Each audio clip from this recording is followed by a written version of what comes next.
Mon nom est Bernice Muoranamana. Je suis en L1 cinéma et aujourd'hui, en fait, on a un concert dédié à Baldwin, qui est une figure importante, on va dire. Et donc là, on va vous présenter nos textes, nos chansons et plein d'autres choses. Oui. Au début, je ne connaissais pas Baldwin, mais en fait, j'ai entendu parler de l'atelier et je me suis dit pourquoi pas. Et donc j'ai fait des recherches et j'ai vu que c'était un poète, un écrivain et il a fait beaucoup de choses. Et j'avoue que ça m'a beaucoup inspirée et surtout qu'il militait pour les droits des femmes et des hommes noirs. Et j'ai vu que un peu partout dans le monde, en fait, il y a toujours du racisme et j'avoue que c'est important d'apporter une valeur sur le sujet parce que c'est toujours d'actualité et c'est quelque chose qui peut me toucher parce que, bon, voilà, je suis une femme noire. Et j'avoue que ça m'a beaucoup inspirée de lire ses textes. Et voilà, du coup, j'ai voulu lui rendre hommage en participant à l'atelier. Alors, moi, j'ai pas choisi de texte. J'ai pris des bouts de ses poèmes et je les ai ajoutés dans un texte en fait de rap que j'ai composé. Et c'est un petit peu pour le compléter, on va dire. En gros, j'ai pris quelques phrases qu'il a dites dans ses poèmes et j'en ai fait une chanson. Bah, en fait, moi, je suis une artiste avant d'être étudiante en cinéma. Donc, je me suis romancière, chanteuse et mannequin. Et pour ce qui est de l'écriture, vu que j'aime beaucoup écrire, que ce soit des histoires ou des chansons, c'est pour moi un modèle parce qu'il parle de choses qui sont vraiment d'actualité et de choses qui frappent beaucoup trop de personnes. Et pour moi, ça m'a vraiment motivée et inspirée à composer. Ça faisait pas mal de temps en fait que j'écrivais plus de chansons. Et en gros, je me suis dit, pourquoi juste scander ou écrire un texte? Pourquoi ne pas plutôt chanter et y mettre ses phrases, pardon, et composer une chanson qui pourrait lui rendre hommage et parler aux gens et inspirer les gens. Donc c'est un petit peu ça.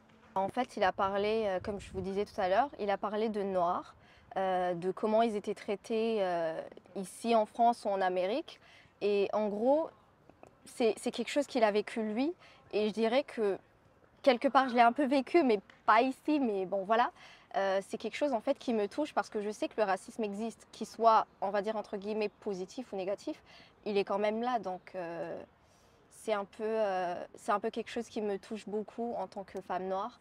Et j'espère que avec ces textes, avec le fait de donner des concerts sur ce genre de thème, ça peut changer des vies, on va dire.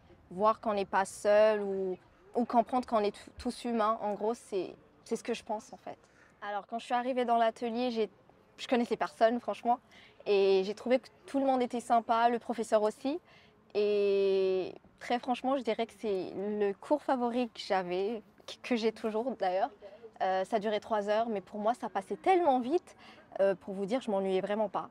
Je trouvais que c'était sympa, on improvisait, on écrivait. Et en fait, ils m'ont poussé à sortir de ma zone de confort. Et c'est ce que je trouvais agréable. Et en gros, on a passé des mois à travailler sur des textes, à improviser, à échanger, à parler de divers thèmes. Et disons que ça a ravivé une sorte de flamme en moi d'écriture, de chanter, etc. Et en gros, à la fin, je trouvais ça dommage que ça se termine en fait parce que c'était franchement agréable. C'était pas un loisir, c'était plutôt quelque chose qui ravivait une passion enfouie, on va dire. Et franchement, je trouve que c'est dommage que ça se finisse, mais j'espère que l'année prochaine, ce sera là. Bah, disons que ça fait quelques mois que je suis ici en France, en fait. Et j'avoue que ce que je faisais dans le domaine de l'art, je le faisais chez moi, au Burundi. Et du coup, quand je suis arrivée, c'est vrai que c'était un peu difficile. Je me disais où est-ce que je vais chanter, comment je vais écrire, ou j'avais plus d'inspiration, j'avais plus de motivation. Et en fait, avec l'atelier, franchement, j'écrivais, je me sentais en vie en fait. Et c'est ça, sortir de ma zone de confort. Je restais plus chez moi à dormir ou à regarder des séries ou des films. J'étais plus, ah, j'ai l'atelier, donc j'y vais, je vais chanter, je vais écrire. Et je me sentais en vie. I am a black man and I am still a human. When people meet and see me, then I am less a human. Nakedness has no color. Whiteness is not a favor. I wanna feel at home. I wanna feel some love. Voilà. C'est un petit bout du début. En gros, il dit un petit peu que c'est vrai qu'il se sent pas chez lui et surtout qu'il dit que Le fait qu'il soit noir, c'est pas...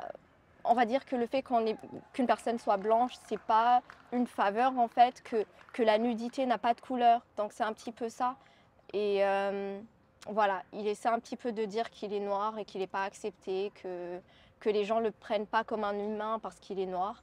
Et je trouvais en fait que c'était bien de parler de ça, de montrer aux gens qui subissent ça, peut-être que ça arrive, qu'ils ne sont pas seuls, qu'ils doivent juste aller de l'avant. Et surtout dire aux gens qui pensent qu'on n'est pas pareil, qu'on n'est pas tous humains, qui se trompent en fait, qu'on est tous humains, qu'on a des émotions, des sentiments, qu'on est humain en fait. Voilà. I am a black man, and I am still a human. When people meet and see me, then I am just a human. Nakedness has no color, whiteness is not a favor. I wanna feel at home, I wanna feel some love.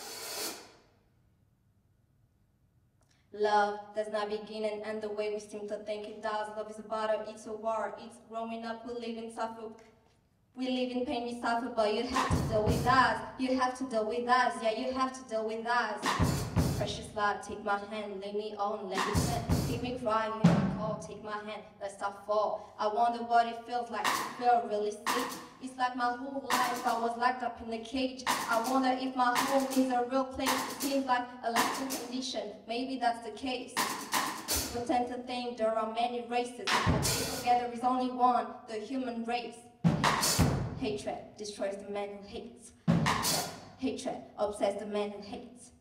Everything that is faced can be changed, but nothing can be changed until it's faced. Once hate is gone, dealing with the pain. Once hate is gone, we nobody to blame. Once hate is gone, dealing with the pain.